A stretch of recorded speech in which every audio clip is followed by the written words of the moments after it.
obrol bersama mahasiswa BK. Yeay! Alhamdulillah kita dipertemukan lagi di episode kali ini, yang dimana ini adalah obras episode terakhir dari Hima BK. Di sini kita sudah bersama ibu dosen tercinta kami yang sangat manis ini, Ibu Hani. Halo Ibu, apa kabar? Alhamdulillah baik. Masya Allah, alhamdulillah kalau begitu.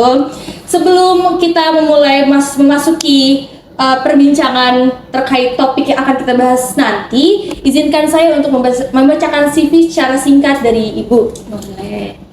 Nama lengkap dari Ibu Hani adalah Ibu Hani Widiastuti, MPD. Alamatnya itu di Cipaen. Cimpaen. Di mana tuh, Bu? Ada yang tahu nggak? Tahu nggak? Sisi Depok pinggiran. Gimana tuh? Cari di peta deh, kalau kenal ya. Ya, alamat Ibu di Cipaen, Tapos Depok. Tempat tanggal lahir itu di Jakarta ada 5 Februari. Iya. Pendidikan S1-nya itu di BKU Hamka, lalu pendidikan S2-nya di UPI Bandung. Lalu moto hidup, apakah Ibu mempunyai moto hidup untuk membuat kita menjadi lebih semangat tuh? Moto hidup, bukan foto hidup. Bukan. Moto hidupnya teruslah berbuat baik, yakinlah kamu pasti bisa. Wow. Moto buat ngingetin diri Betul. sendiri. Betul, itu buat nge-reminder diri sendiri ya, Bu ya. Betul. Baik. Nah, teman-teman, tadi kan kita udah memperkenalkan secara singkat siapa itu Bu Hani, lalu tinggalnya di mana, moto hidupnya seperti apa. Gimana kalau kita langsung masuk aja ya, Bu ya, ke pembahasan kali ini.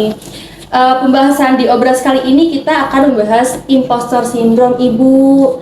Dari saya sendiri, saya tuh nge-search di Google, impostor syndrome itu tuh kayak dimana seseorang itu tuh nggak pede dengan kemampuan dirinya sendiri, sehingga membuat si orang tersebut merasa selalu tidak puas dengan hasil yang dia dapat, padahal hasilnya bagus, Bu. Nah, itu gimana tuh menurut Ibu, impostor syndrome itu apa dan seperti apa sih? Oke, jadi tahu game Among Us ya?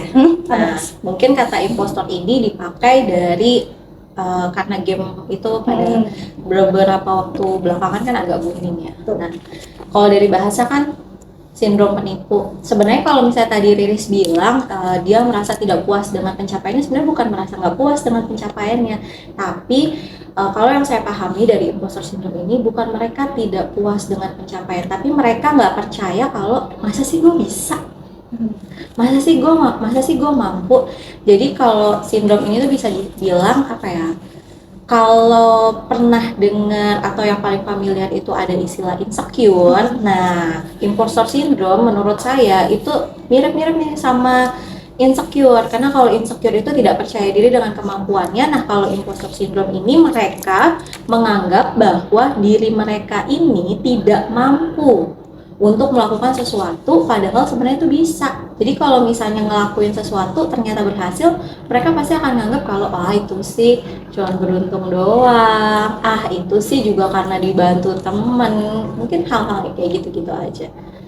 Sama apa ya, kalau di BK atau di psikologi ya, nah kata impostor syndrome ini sebenarnya punya istilah lain. Nah, kalau di dalam teori kepribadian, dari teori kepribadiannya Albert Bandura, impostor syndrome ini dibilang sebagai self-efficacy atau keyakinan terhadap kemampuan yang kita miliki. Apakah dia yakin bahwa dia melakukan sesuatu, bisa melakukan sesuatu atau enggak nih. Nah, mungkin istilah impostor ini dipakai oleh kalangan sekarang sama Gen Z ya, kali dibuat untuk lebih familiar. Kalau secara psikologisnya ya ini dikatakan sebagai self-efficacy yang rendah, karena dia nggak yakin dan nggak percaya kalau sebenarnya tuh bisa, sebenarnya mampu, tapi kayaknya enggak deh, ya nggak Gitu. Karena saya sendiri juga kayaknya kadang suka kayak gitu, suka nggak mengakui, tapi ya kayak kaget sama diri sendiri gitu ya. Kayak kok gue bisa gitu. Iya, Ini pasti gara-gara ini doang. Iya, bener. Gitu ya. Hoki doang. Nah, 11-12 kira-kira begitu lah impostor sih. Oke, impostor syndrome kan berarti dia tuh kayak tidak pede dengan diri dia sendiri ya, Bu ya. Dan impostor syndrome ini kan biasanya kan kalau kita dengar kan kalau yang namanya terkait sindrom ya, Bu. Apakah ini sebuah gangguan psikologis atau emang hanya cuma perasaan sesaat yang wajar? Oke, kalau dilihat dari istilahnya sama tadi dibilang kalau ini sebenarnya adalah kondisi self efficacy rendah, sebenarnya nggak bisa dibilang kalau ini sebuah gangguan. Nah, tapi bisa jadi si imposter syndrome ini terjadi karena ada permasalahan-permasalahan masa lalu. Jadi ibarat kata gimana ya? Dia bukanlah sebuah gangguan yang nggak benar-benar bisa berubah, atau bukan sebuah gangguan yang udah pasti akut dia pasti bakalan kayak gitu terus, itu enggak. Tapi ketika dia imposter syndrome atau dia punya self efficacy rendah, itu ada indikasi bahwa dia bukan pribadi yang sehat, atau berarti terjadi sesuatu pada dirinya, tapi bukan berarti itu kayak, saya bilang bukan gangguan karena biasanya gangguan itu diidentikan sama kayak gangguan mental, terus depresi, skizofrenia kayak gitu-gitu. Makanya saya bilang itu bukanlah hal yang seperti itu. Ini melainkan hanya kondisi saat orang merasa bahwa dirinya secara mental tidak sehat, tapi bukanlah sebuah gangguan yang pasti harus minum obat apa segala rupa. Itu enggak. Tapi imposter syndrome ini sendiri itu bisa mempengaruhi kepribadian kita nggak sih Bu, dalam bersosialisasi maupun berinteraksi dengan lingkungan sekitar kita gitu? Kalau misalnya mempengaruhi kepribadian, kebalik kali ya, gitu. Karena kan kepribadian justru malah mempengaruhi sikap kita ketika berinteraksi. Jadi bisa dibilang si imposter syndrome ini merupakan gambaran kepribadian orang. Nah, kepribadian yang tadi tidak sehat. Kalau mempengaruhi gimana interaksi, nah tadi kan Riris bilang saya pernah ngerasain nih. Nah mungkin teman-teman juga pernah ngerasain ya, gitu. Gimana lagi momen, kok kayaknya gue nggak bisa deh, kayaknya kok bisa, pasti ini beruntung doang. Nah, kalau ditanya mempengaruhi atau enggak, jelas pasti mempengaruhi. Kayak misalnya lagi ngerjain tugas deh gitu, pas lagi ngerjain tugas dikasih bagian, kok gue dikasihnya bagian yang susah, kan pinteran ya kan. Nah biasanya kan kayak gitu, jadi pasti akan mempengaruhi interaksi yang tadinya berani gitu, tapi pas giliran sindrom ini muncul, dia pasti jadinya lebih pengecut, terus kemudian jadi lebih menutup diri, kayak tadinya biasa join sama teman-temannya ini pasti enggak, terus minder ya, pasti nanti jadi minder. Yang teman-temannya misal pada lu mah pada bisa ngerjain tugas ini, gue nggak bisa, yaudah, terus kemudian dia melipir gitu ya, jadiin nggak punya teman gitu. Nah itu jelas pasti akan terjadi apa dampaknya dari si imposter syndrome. Berarti sebenarnya imposter syndrome ini tuh juga bisa menghambat kita untuk mengembangkan diri kita lagi ya Bu. Kayak soalnya kan gini, dia kan kayak kita nggak pede nih. Mungkin kita merasa mampu, cuman kita nggak pede dengan beberapa hal. Dan itu kayak ngebuat kita jadi lebih kayak, yaudah lebih baik saya keep aja nih kemampuan diri saya, karena saya merasa memang saya tidak mampu. Itu kan menghambat ya Bu. Nah itu kan faktor yang menghambat itu tuh dari, kadang tuh lebih baik dari diri sendiri, tapi ada nggak sih Bu faktor dari luarnya, seperti kayak faktor sosialnya, lingkungan pertemanannya mungkin, ataupun lingkungan sekolah kuliahnya gitu. Oke. Jadi balik lagi ya, yang tadi saya bilang kalau imposter syndrome ini sebenarnya mirip sama self efficacy tadi. Nah, self efficacy sendiri itu juga bisa terjadi di luar dari diri sendiri, terjadi karena faktor lingkungan, terutama apa? Pengalaman. Nah, kenapa orang pada akhirnya menganggap bahwa diri mereka nggak bisa? Salah satu poinnya adalah karena mereka sering mengalami kegagalan. Nah, karena sering gagal di hal-hal tertentu, maka dia akan mengklaim bahwa saya nggak bisa. Atau dia terlalu sering. Nah, ini paling sering nih, buka medsos ya kan. Nah, sering-sering buka medsos terus lihat, dia pencapaiannya sangat tinggi, sangat hebat, tidak seperti aku yang rendah ini gitu. Nah, ya kan. Nah, itu juga bisa jadi bagian yang memicu terjadinya imposter syndrome, karena ibarat kata setiap orang tuh punya level hidup dan kemampuan yang berbeda-beda. Kita level kemampuannya di sini, maka kita fokus aja sama diri kita sendiri. Sedangkan ketika melihat media sosial ada orang yang sampai melejit gini, ngedongak dong melihat, dan maka ngerasain kayaknya gue nggak bisa deh, kayaknya gue nggak mampu lah, terjadilah itu imposter syndrome.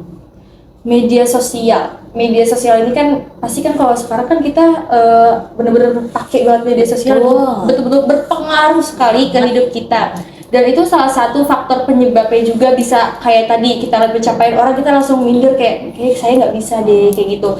Nah itu dari media sosial pengaruhnya. Kalau misalkan dari budaya, karena kan kita Indonesia ya, banyak budaya, banyak ragamnya, itu gimana tuh Bu? Waduh, sebenarnya gini ya, kalau udah ngomongin budaya, saya takut dikecam.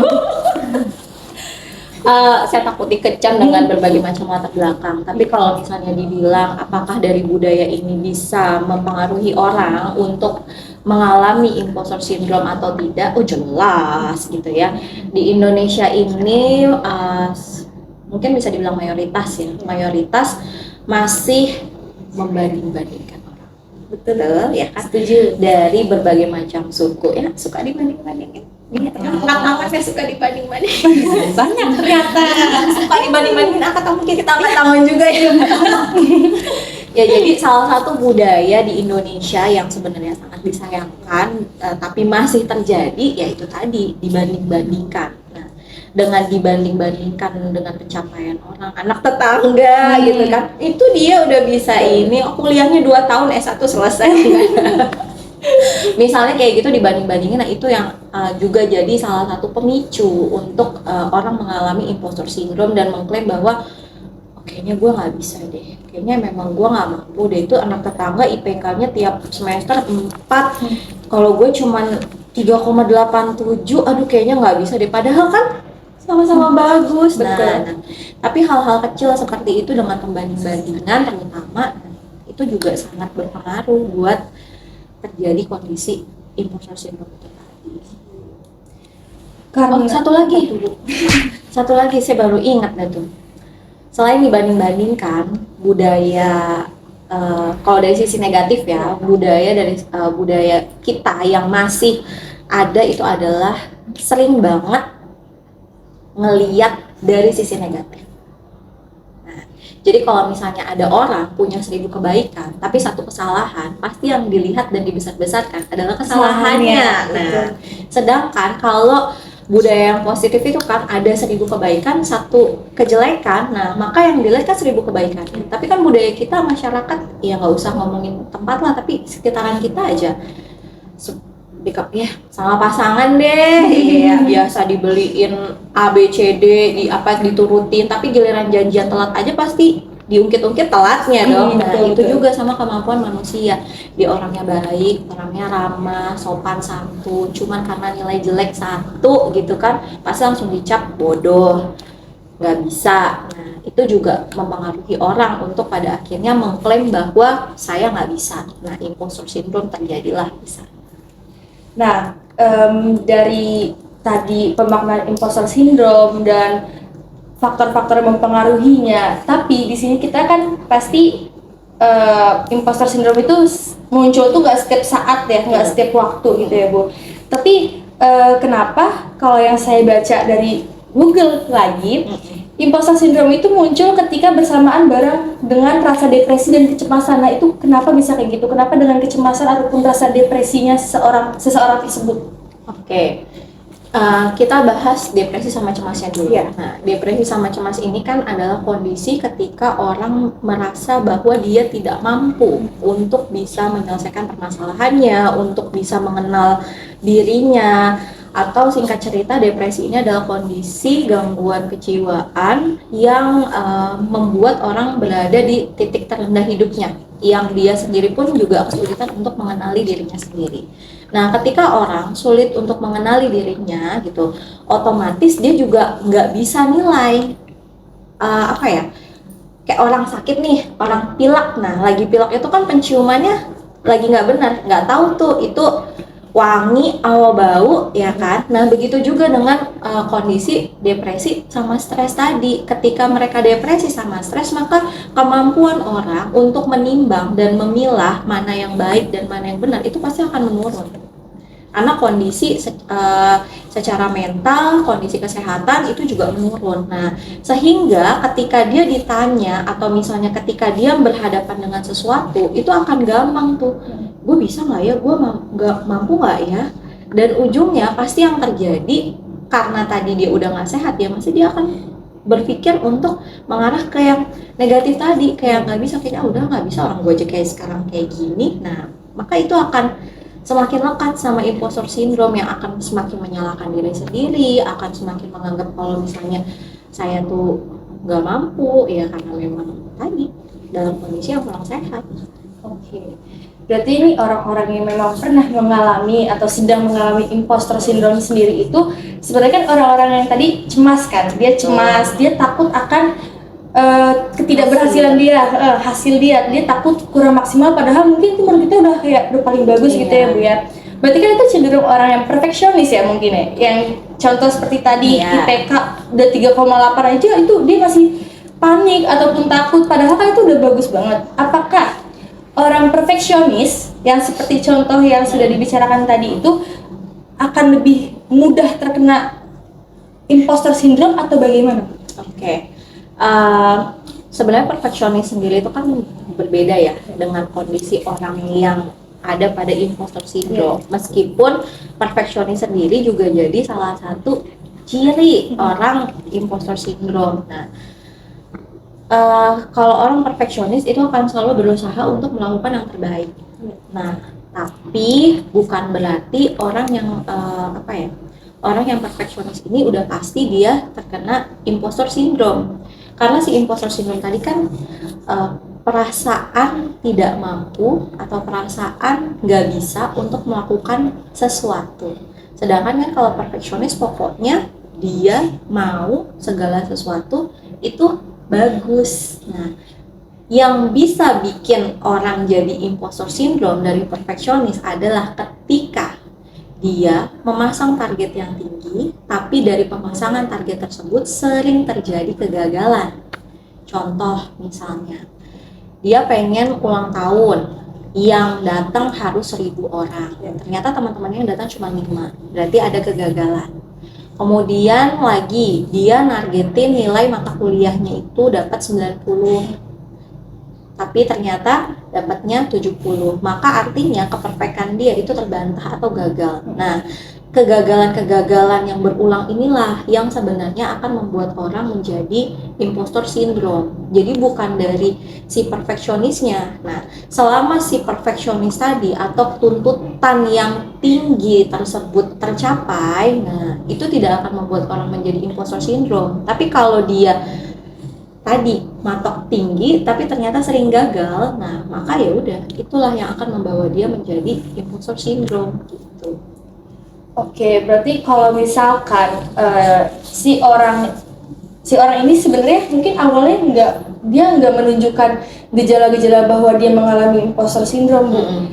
Tapi di suatu ketika mungkin karena dia biasanya menerima hasil yang bagus, baik, dan dia juga mungkin tidak pernah menyombongkan hal tersebut, tetapi di suatu waktu dia melakukan kesalahan. Pasti kan orang nanti ada yang memberi kritik ya Bu ya, memberi kritik atau tanggapan lah terkait kenapa kok bisa berubah nih hasil atau bagaimana. Apakah orang yang sering menerima kritik, menerima betul-betul secara penerimaan penuh, itu bisa lebih mudah juga terkena imposter syndrome? Nggak mesti sih ya sebenarnya, karena kembali lagi impostor syndrome ini berkaitan dengan kepribadian dan juga kondisi psikologis seseorang. Nah, apabila orang tersebut secara basic mereka punya latar belakang yang lebih menerima atau punya sisi kepribadian yang lebih legowo orangnya atau lebih terbuka untuk menerima masukan-masukan, maka sekalipun dia dibombardir sama kritik-kritik terus, itu nggak akan berdampak buat jadi imposter syndrome. Atau singkat cerita bisa dibilang kalau orang pribadinya sehat gitu, dapat model yang bagus gitu dari lingkungan sekitarnya, maka meskipun banyak kritik itu nggak akan kenapa-napa gitu loh. Ya paling sedikit-dikit lah, lecet-lecet dikit lah ibarat kata ya. Nah, tapi kalau misalnya orang yang memang dari awal itu secara pribadi kurang sehat gitu, seperti yang sangat sensitif gitu, tidak bisa menerima kritik, ya itu baru orang-orang yang lebih mudah gitu buat terkena impostor syndrome. Karena kita dari dunia ke-BK-an nih Bu, kita lihat dari sisi akademik ya kali ini. Kan di BK itu ada bimbingan dan konseling ya Bu ya, dan kita juga berkecimpung di dunia itu nih sekarang. Saya lagi mempelajari, Ibu lagi mengajari. Ya, saya masih belajar juga. Kalau mempelajari nanti saya dibilang bahaya. Saya tahu banyak. Banyak kan jadi Bu. Nah, bagaimana Bu dari sisi akademiknya sendiri? Kan kita imposter syndrome ini kayak nggak mengenal umur ya Bu ya. Mungkin banyak dari anak-anak SD yang merasa diri dia mungkin memang berprestasi, sampai dengan mahasiswa yang sekarang memang lagi kami hadapi gitu ya Bu ya. Nah, gimana cara hal tersebut bisa dicegah dari sisi kebekaan Bu, agar mahasiswa ataupun murid-murid peserta didik tidak mengalami imposter syndrome itu? Oke. Bisa dibilang cara ya, pencegahan betul. gitu. Pencegahan biar tidak terjadi imposter syndrome. Nah, merujuk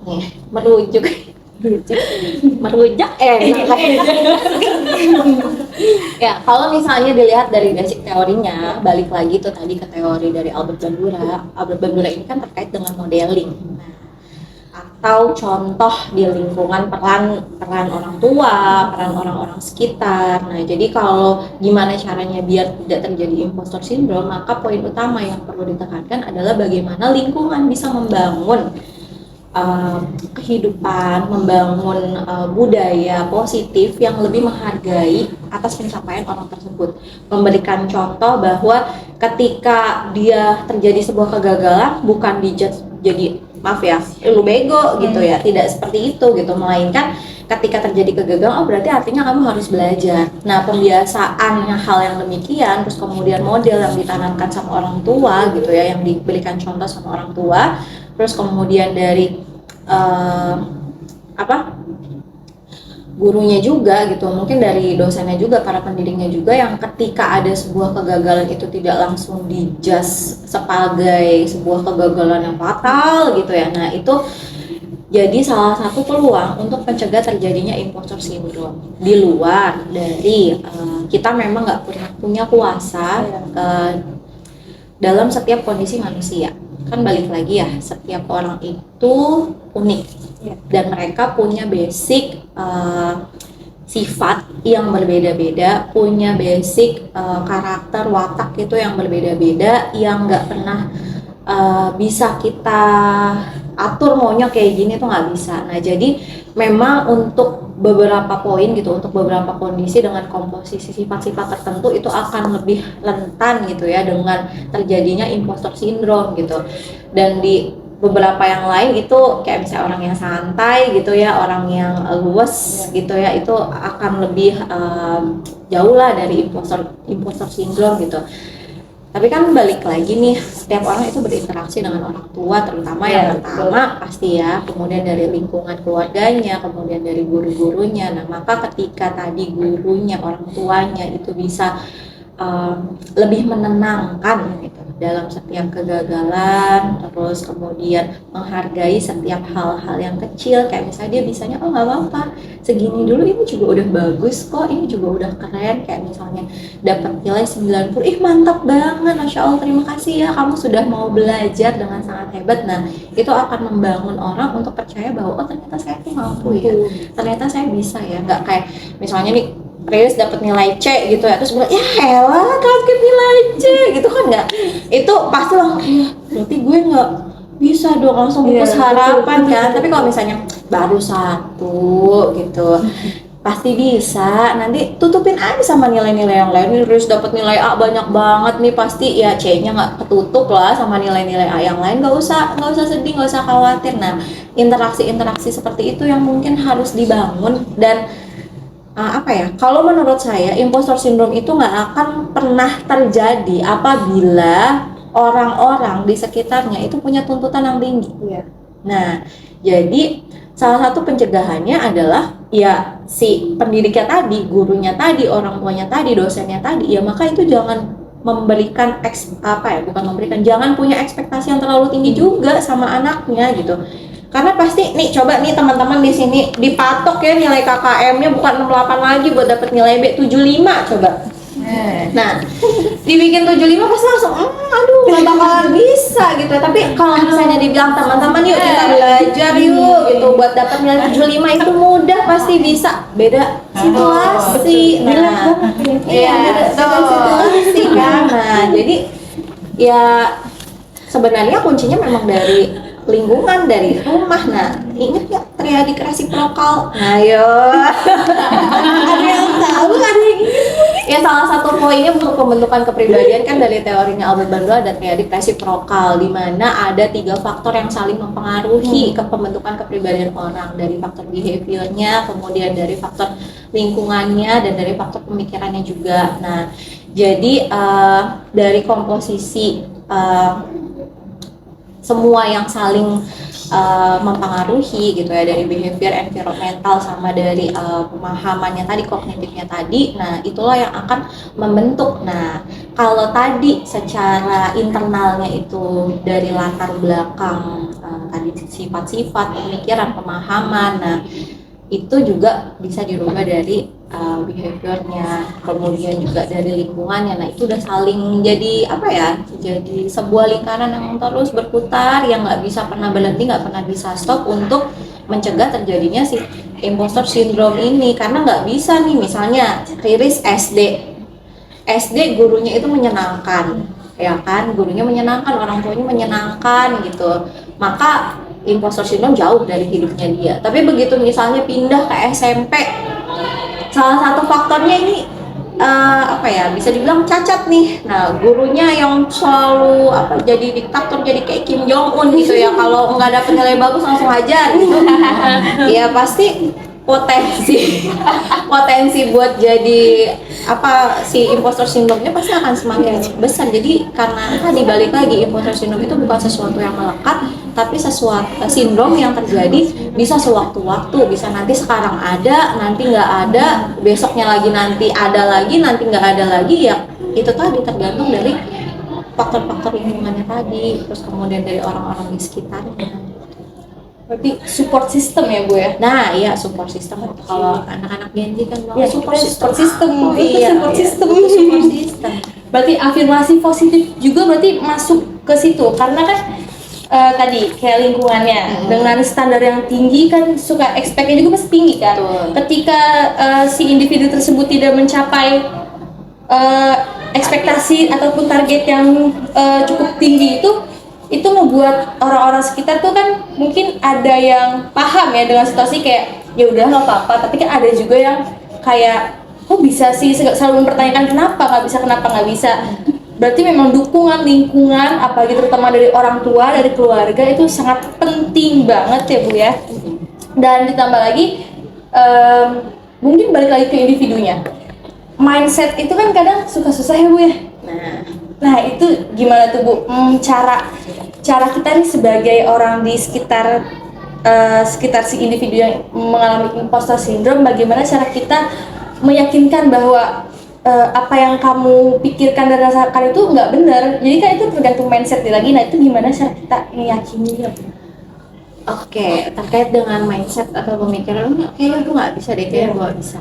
Kalau yang biasanya saya lakukan, ketika ada orang yang bilang dia nggak bisa, maka saya akan minta dia untuk menelusuri tentang dirinya dulu.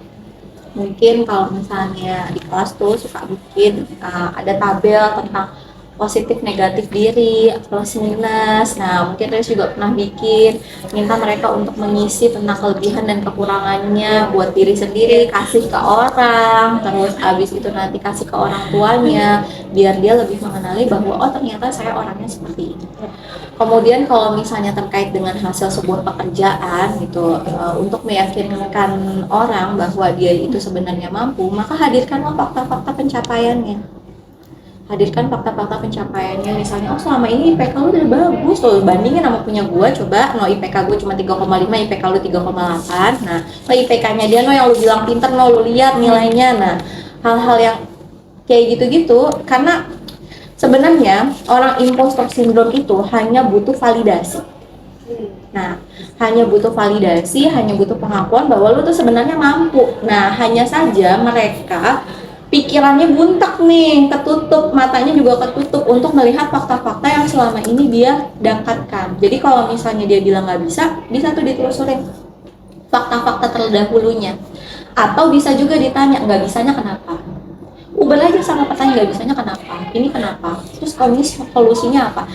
Dengan diajak untuk berpikir, nah itu akan membuat orang mindsetnya tumbuh, jadi grow mindset tuh, jadi mikir oh iya juga ya. Nah karena tadi hanya butuh validasi, maka butuh orang lain untuk ngajakin dia berpikir. Ibarat kata ya, orang yang imposter syndrome itu otaknya kan buntak ya, ketutup, gua kagak bisa nih, kalau kayak orang tutup mata.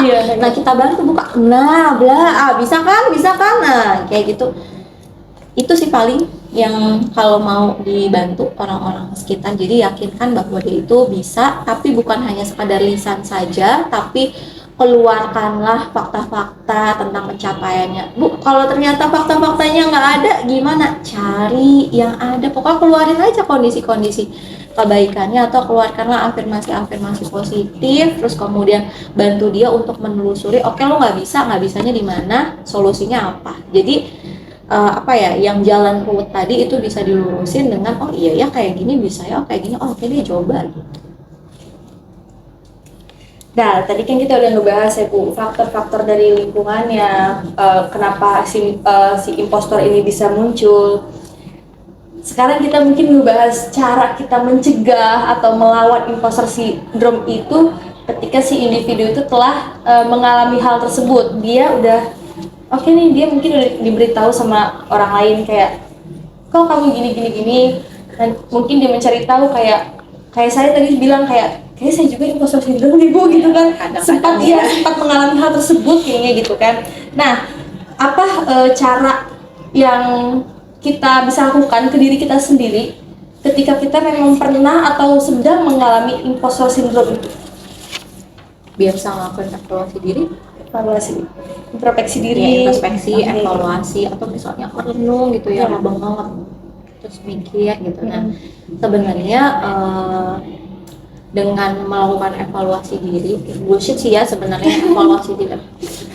Tapi gini, kalau misalnya ada orang yang sudah mengalami yang namanya impostor syndrome, kemudian solusinya bagaimana untuk bisa lepas dari impostor syndrome, satu kata, gas. Aku tuh gasnya bingung kan, bilang. Jadi makanya gini, orang itu yang mengalami impostor syndrome biasanya mereka kan mengalami ketakutan dan kekhawatiran yang tinggi buat mencoba sesuatu karena merasa bahwa dirinya nggak mampu. Nah, untuk menghindari impostor syndrome itu terlalu jauh lagi terjadi pada dirinya, ya udah lakuin sesuatu yang kamu takutin gitu. Kayak misalnya ngerjain tugas, takut misalnya nanti salah, ya udah kerjain aja dulu. Nah, masalah nanti hasilnya bagus, masalah nanti hasilnya jelek, ya itu nanti belakangan jadi bahan evaluasi. Jadi kerjain, lakuin dulu, udah gaskan aja lah untuk melakukan hal-hal yang memang menurut kita sebenarnya kayaknya gue nggak mampu nih, tapi lakuin dulu. Nah, setelah nanti sudah melakukan, hasilnya bagaimana, barulah nanti kita melakukan evaluasi. Oh, kenapa yang ini tuh bisa gagal? Oh, karena begini. Kenapa yang ini kok bisa terhambat? Oh, karena melakukan seperti ini. Dan karena ini adalah salah satu bentuk penyimpangan juga ya, penyimpangan meskipun yang nggak bisa dibilang kegangguan sih ya, sebuah penyimpangan atau lebih berat penyimpangan atau gangguan ya, kondisi yang kurang sehat. Nah, maka salah satu cara yang bisa dilakukan adalah dengan sharing. Nah, sharing bisa sama temen gitu, untuk kayaknya gue lagi kondisinya kayak gini, menurut lo gimana gitu. Atau kalau misalnya kita ngerasa bahwa kok kayaknya ini udah semakin sangat parah gitu ya, udah semakin sangat parah gitu kan, nah udah nggak membuat diri merasa tidak nyaman, nah ya udah jangan berdiam diri, langsung cari bantuan terdekat gitu. Karena terkadang kita nggak bisa secara otomatis untuk mengobati diri sendiri, menghilangkan kegelisahan. Bisa cari konselor, bisa cari psikolog, atau bisa cari psikiater yang akan membantu kita untuk meluruskan dan untuk meyakinkan diri gitu sih Pak. Itu kan cara melawan ketika kita sudah mengalami atau pernah mengalami. Mungkin dari teman-teman di sini ada yang belum pernah merasakan gimana imposter syndrome atau mengalami. Nah, cara mencegahnya Bu, itu kan kadang kan suka muncul tanpa kita sadari ya. Tapi kita di sini ingin tahu nih cara mencegahnya agar imposter syndrome itu tidak terjadi gitu. Gimana? Oke, cara mencegah. Iya, cara mencegah biar tidak terjadi impostor syndrome, salah satu poinnya adalah Penasaran nih ya. Oh, ekspektasi kan? Salah satu poin yang bikin orang semakin dekat dengan imposter syndrome adalah ketika mereka berekspektasi terlalu tinggi. Jadi kalau misalnya mereka bisa merendahkan ekspektasinya atau menyadari kemampuan diri, kemudian memasang target ekspektasi sesuai dengan kondisi, nah maka itu akan membantu mereka untuk mencegah terjadinya si impostor syndrome.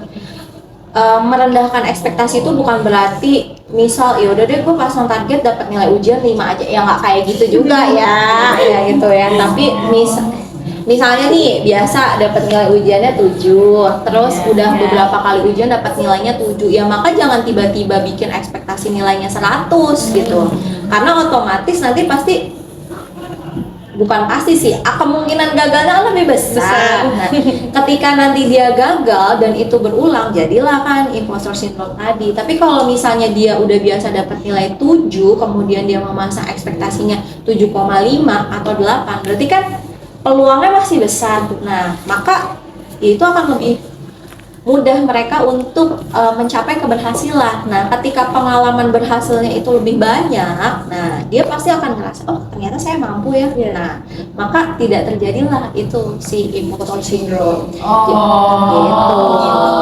Teman-teman. Makanya jangan pasang ekspektasi terlalu tinggi sama itu. Nanti biasanya nyari pasangan maunya kayak Guangsik, ya Allah. Yang Green Forest ya.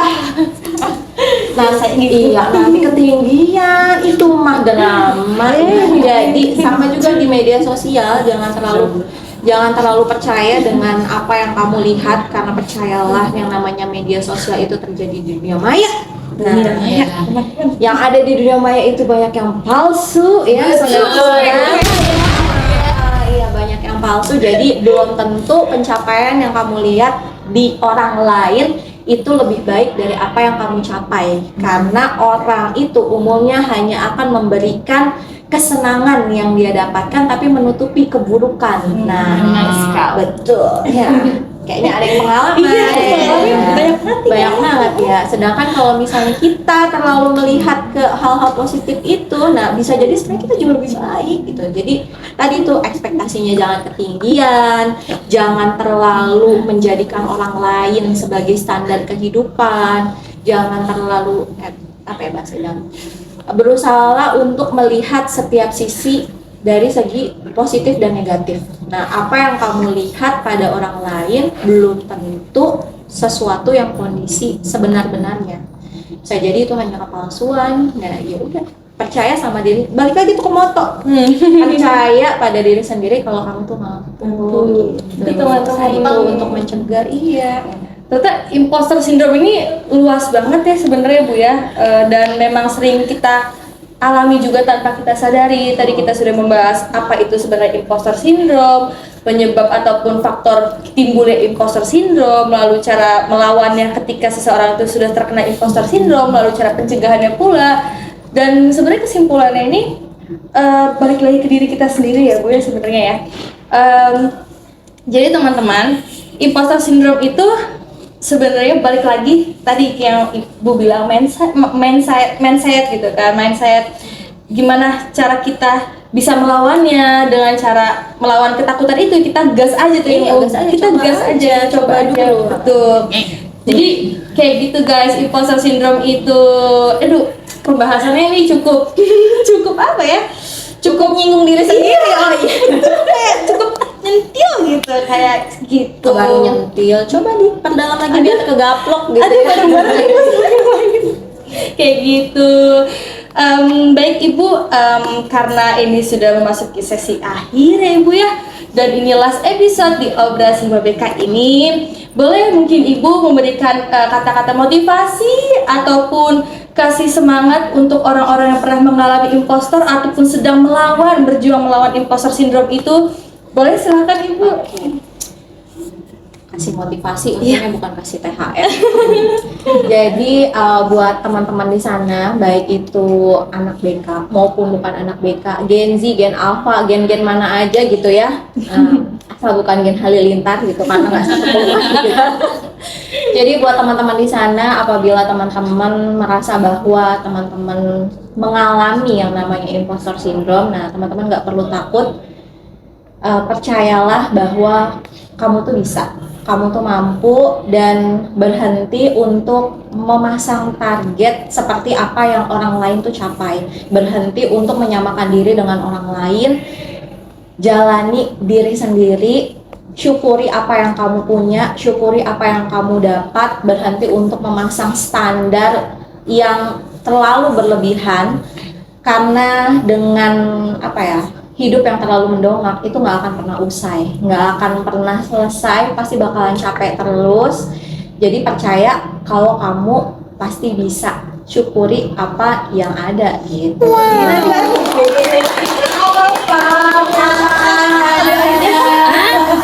Kayak gitu guys. Jadi masya Allah banget, ini adalah sebuah ilmu yang saya dan teman-teman saya dapatkan, ilmu baru ya Bu ya. Karena di sini kita bisa lebih sebenarnya aware lagi sama diri kita, apakah kita mengalami imposter syndrome, tapi kita juga sudah mengetahui cara melawannya, cara mencegahnya. Terima kasih banyak Ibu Haning sudah berkenan untuk meluangkan waktunya untuk melakukan podcast ini. Udah iya. Alhamdulillah, ini last episode. Semoga ilmu-ilmu yang sudah disampaikan di dalam obras ini bisa bermanfaat bagi penonton, pendengar, dan penggemar. Amin. Baik, izinkan saya untuk menutup podcast ini Ibu. Enggak. Aduh nggak nyiapin aku. Baik, terima kasih semuanya sudah mendukung podcast Hima BK atau obras, obrolan bersama mahasiswa Hima BK ini. Sekali lagi saya mohon maaf jika ada salah kata ataupun perbuatan, dan terima kasih sudah mendukung kami sampai di detik ini. Kurang lebihnya mohon maaf. Wassalamualaikum warahmatullahi wabarakatuh. Waalaikumsalam warahmatullahi wabarakatuh. Alhamdulillah.